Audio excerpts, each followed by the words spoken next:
আসসালামু আলাইকুম। নতুন ভিডিওতে সকলকে স্বাগতম। 3 ম্যাচের ওয়ানডে এবং 2 ম্যাচের টেস্ট সিরিজ খেলতে আগামী 1 মে বাংলাদেশে আসবে নিউজিল্যান্ড এ দল।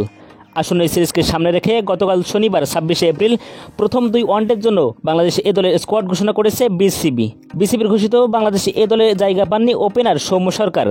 তবে মোসাদ্দেক হোসেন সৈকত, নুরুল হাসান সোহান, নাইম শেখ ও পারভেজ হোসেন ইমনরা আছেন স্কোয়াডে। এছাড়াও পেসারদের মধ্যে আছেন মোস্তাফিজুর রহমান, শরীফুল ইসলাম ও এবাদত হোসেন। আগামী 5 মে সিলেটে শুরু হবে 3 ম্যাচের ওয়ানডে সিরিজের প্রথম ম্যাচটি। একই মাঠে 7 মে শুরু হবে দ্বিতীয় ওয়ানডে এবং 10 মে সিলেটের আউটার স্টেডিয়ামে হবে সর্বশেষ ওয়ানডে ম্যাচটি। ওয়ানডে সিরিজ শেষে শুরু হবে 2টি 4 দিনের test match.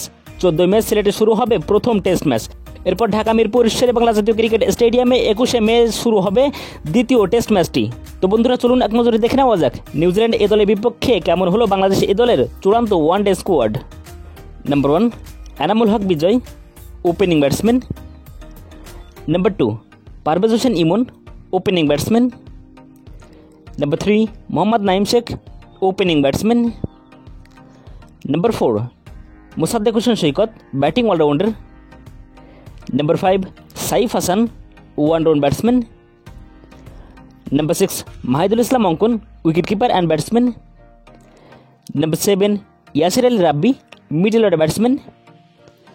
Number 8 Nurul Hasan Sohan, wicket keeper and batsman. Number 9 Naim Hasan, spin bowler.